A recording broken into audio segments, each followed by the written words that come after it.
أعوذ بالله من الشيطان الرجيم. بسم الله الرحمن الرحيم.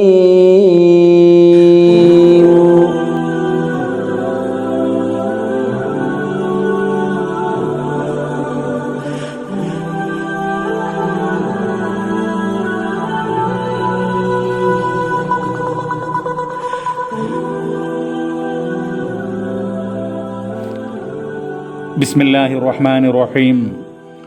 അൽഹംദുലില്ലാഹി റബ്ബിൽ ആലമീൻ വസ്സലാത്തു വസ്സലാമു അലാ റസൂലില്ലാ അമ്മാ ബഅദ്. പരിശുദ്ധ ഖുർആനിലെ സൂറ ഫുസ്സിലത്ത് അതിൻ്റെ 33-ാം സൂക്തം മുതൽ 39 വരെയുള്ള വചനങ്ങൾ ഈ സന്ദർഭത്തിൽ പഠനവിധേയമാക്കുകയാണ്. അഊദു ബില്ലാഹി മിനശ് ശൈത്വാനിർ റജീം. ബിസ്മില്ലാഹിർ റഹ്മാനിർ റഹീം. വമൻ അഹ്സനു ഖൗലൻ മിമ്മൻ ദഅ ഇലല്ലാഹി വഅമില സ്വാലിഹാ വഖാല ഇന്നനി മിനൽ മുസ്ലിമീൻ. അല്ലാഹുവിലേക്ക് ക്ഷണിക്കുകയും സൽക്കർമ്മങ്ങൾ പ്രവർത്തിക്കുകയും നിശ്ചയം ഞാൻ മുസ്ലിങ്ങളുടെ കൂട്ടത്തിൽപ്പെട്ടവനാണെന്ന് പറയുകയും ചെയ്തവനേക്കാൾ ഏറ്റവും നല്ല വാക്ക് പറഞ്ഞവൻ ആരുണ്ട്? ഈ ആയത്ത് പഠിപ്പിക്കുന്നത് ഏറ്റവും നല്ല കാര്യം ചെയ്യുന്നവനാണ് അള്ളാഹുവിൻ്റെ ഏകത്വത്തിലേക്ക്, അള്ളാഹുവിൻ്റെ തൗഹീദിലേക്ക് ജനങ്ങളെ ക്ഷണിക്കുന്നവർ എന്നുള്ളതാണ്. അവരെക്കാൾ നല്ല വാക്കുകൾ പറയുന്ന മറ്റാരും തന്നെ ഇല്ല എന്ന് ഇത് പഠിപ്പിക്കുന്നു എന്ന് മാത്രമല്ല, അള്ളാഹുവിൻ്റെ തൗഹീദിലേക്ക്, ഏകത്വത്തിലേക്ക്, അള്ളാഹുവിൻ്റെ മാർഗത്തിലേക്ക് ജനങ്ങളെ ക്ഷണിക്കുക എന്നുള്ളത് വളരെ സുപ്രധാനമായിട്ടുള്ള ഓരോ മുസ്ലിമിൻ്റെയും കർത്തവ്യമാണ് എന്ന് ഈ ആയത്ത് പഠിപ്പിക്കുന്നു. മഹാനായിട്ടുള്ള ഇമാം ഇബ്നു കസീർ റഹ്മഹുല്ല ഈ ആയത്തിൻ്റെ തഫ്സീർ രേഖപ്പെടുത്തിയിട്ടുള്ള ചില കാര്യങ്ങളുണ്ട്. എന്തുകൊണ്ടാണ് വഅമില സ്വാലിഹൻ എന്ന് അള്ളാഹുവിലേക്ക് ക്ഷണിക്കുന്നതുമായി ബന്ധപ്പെട്ട് ചേർത്തി പറഞ്ഞത്? അതായത് ഒരു പ്രബോധകൻ അവൻ്റെ ജീവിതത്തിൽ നന്മകൾ പ്രവർത്തിക്കുന്നവനായിരിക്കണം. താൻ എന്താണോ പറയുന്നത് അതിനനുസൃതമായിക്കൊണ്ട് ആ നന്മകൾ പുലുകിക്കൊണ്ട് തിന്മയിൽ നിന്ന് മാറി നിന്നുകൊണ്ട് മുക്തനായിക്കൊണ്ടായിരിക്കണം അവൻ ജീവിക്കേണ്ടത്. നന്മ കൽപ്പിക്കുന്നു, തിന്മ വിരോധിക്കുന്നു. വലൈസ ഹുവ മിനല്ലദീന യഅ്മുറൂന ബിൽ മഅറൂഫി വലാ യഅ്തൂനഹു. നന്മ കൽപ്പിക്കുക എന്നിട്ട് ആ നന്മ ജീവിതത്തിൽ പ്രാവർത്തികമാക്കാതിരിക്കുക. വയൻഹൗന അനിൽ മുൻകർ. തിന്മ വിരോധിക്കുന്നു. വയഅ്തൂനഹു എന്നിട്ട് ആ തിന്മകൾ ജീവിതത്തിൽ പ്രാവർത്തികമാക്കുക. അത് ഒരിക്കലും ഒരു പ്രബോധകന് യോജിച്ചതല്ല എന്നുള്ളതാണ്. അതോടൊപ്പം മറ്റൊരു കാര്യം, ഈ ആയത്ത് അള്ളാഹുവിലേക്ക് ക്ഷണിക്കുക എന്ന് പറഞ്ഞു കഴിഞ്ഞാൽ ഹയ്യ അല സ്വലാ, ഹയ്യ അലൽ ഫലാ എന്നിങ്ങനെയുള്ള ആ ബാങ്കാണ്, ബാങ്കിൻ്റെ ഈ പദങ്ങളാണ് അതുകൊണ്ട് ഉദ്ദേശിക്കുന്നത്. എന്നിട്ട് അമില സ്വാലിഹൻ എന്ന് പറഞ്ഞാൽ ആ ബാങ്കിന് ശേഷം 2 റക്അത്ത് നമസ്കാരമാണ് എന്നൊക്കെയുള്ള വ്യാഖ്യാനമുണ്ട്. അത് നമ്മൾ കൃത്യമായിട്ട് മനസ്സിലാക്കുക. വസ്വഹീഹു അന്നൽ ആയത്ത് ആമത്തുൻ. ശരിയായിട്ടുള്ള കാര്യം എന്ന് പറയുന്നത് നിശ്ചയം ഈ ആയത്ത് ആമത്തുൻ പൊതുവായിട്ടുള്ള തത്വമാണ്. ഫിൽ മുഅദ്ദിനീന വഫീ ഗൈരിഹിം. അള്ളാഹുവിലേക്ക് ക്ഷണിക്കുന്ന സകല മനുഷ്യരെക്കുറിച്ചും, അത് ബാങ്ക് വിളിക്കുന്നവരാവട്ടെ, പ്രബോധകന്മാരാകട്ടെ, അള്ളാഹുവിൻ്റെ ദീനിൻ്റെ കാര്യങ്ങൾ ആത്മാർത്ഥമായി സത്യസന്ധമായി പഠിപ്പിക്കുന്ന, പ്രബോധനം ചെയ്യുന്ന ഏതൊരു വ്യക്തിയും ഈ ആയത്തിൻ്റെ പരിധിയിൽ വരും എന്നാണ് അദ്ദേഹം പറയുന്നത്. ഫഅമ്മാ ഹാലു നുസൂലി ഹാദിഹിൽ ആയ ഫഇന്നഹു ലം യകുൻ അദാനു മശ്റൂഅൻ ബിൽ കുല്ലിയ്യ ലിഅന്നഹാ മക്കിയ്യ. ഈ അദാനാണ്, ബാങ്കാണ് ഈ ആയത്തിൻ്റെ പരിധിയിൽ വരുന്നത് എന്നുള്ള ആ വ്യാഖ്യാനം തന്നെ ശരിയല്ല. കാരണം എന്താണ്? ഈ ആയത്ത് മക്കിയാണ്, മക്ക കാലഘട്ടത്തിൽ അവതരിച്ചതാണ്. വൽ അദാനു, ബാങ്കാവട്ടെ, ഇന്നമാ ശുരിഅ ബിൽ മദീനത്തി ബഅദൽ ഹിജ്റ.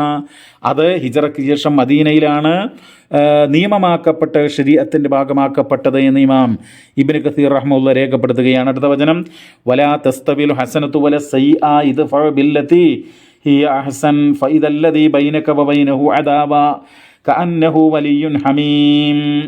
നന്മയും തിന്മയും സമമാവുകയില്ല.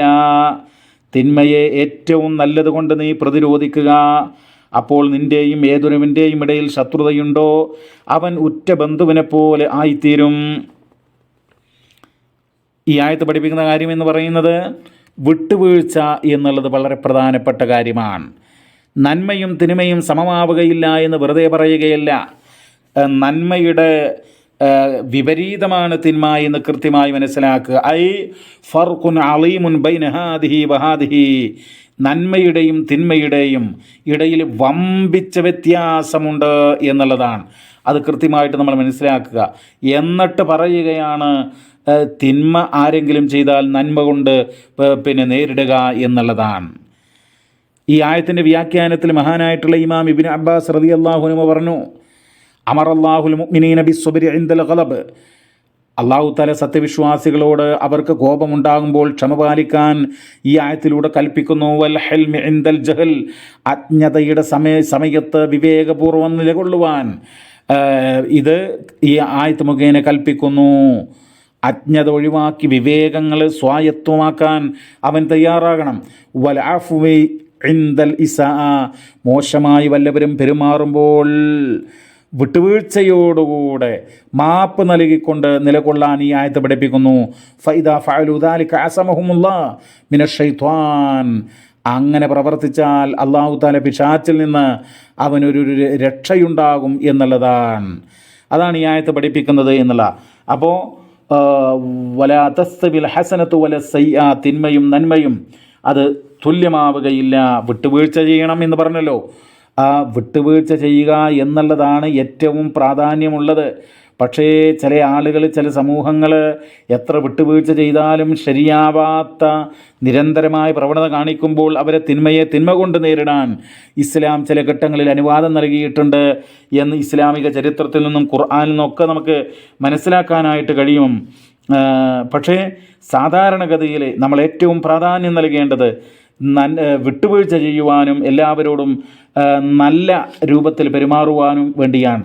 വമാ യുലക്കാഹ ഇല്ലല്ലദീന സ്വബറു വമാ യുലക്കാഹ ഇല്ലാ ദു ഹള്ളിൻ അളീം, ക്ഷമ പാലിക്കുന്നവർക്കല്ലാതെ അത് നേടിയെടുക്കാൻ കഴിയില്ല, അത് എത്തപ്പെടുകയില്ല.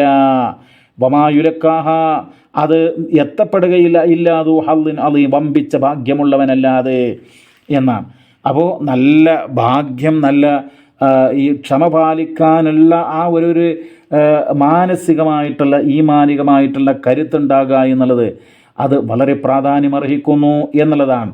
എന്നിട്ട് പറയാണ് വഇമ്മാ യൻസഗന്നക മിനശ് ശൈത്വാനി നസ്ഗുൻ ഫസ്തഇദ് ബില്ലാഹി ഇന്നഹു ഹുവസ് സമീഉൽ അലീം. നസഗ എന്ന് പറഞ്ഞു കഴിഞ്ഞാൽ ഇളക്കി വിട്ടു എന്നർത്ഥം.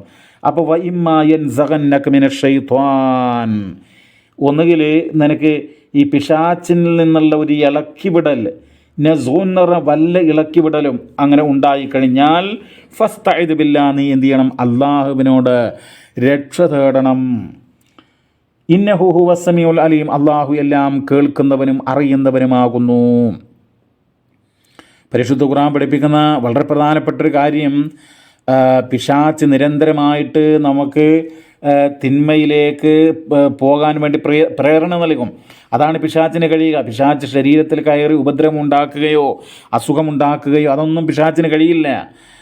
പിശാചിന് കഴിയുക മനുഷ്യരെ ദുർബോധനം നടത്താൻ, ദുഷ്പ്രവണതയിലേക്ക് ക്ഷണിക്കുവാൻ, ദുഷ്പ്രേരണ നൽകുവാൻ, അതിന് മാത്രമാണ് പിശാചിന് കഴിയുക.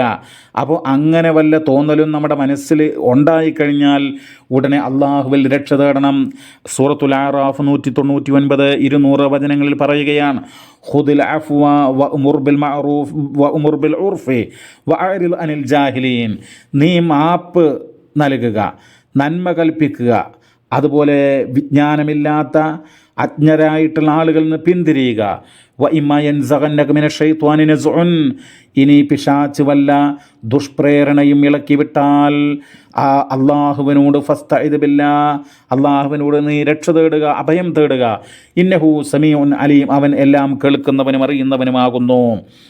പരിശുദ്ധ ഖുർആൻ്റെ 23-ാം അധ്യായം 96, 98 വരെയുള്ള വചനങ്ങൾ, ഇദ്ഫഅ ബില്ലതി ഹിയ അഹ്സൻ അസ്സയ്യിഅ, ഇദ്ഫഅ ബില്ലതി ഹിയ അഹ്സനു സയ്യിഅ, നീ തിന്മയെ ഏറ്റവും നല്ലതുകൊണ്ട് പ്രതിരോധിക്കുക.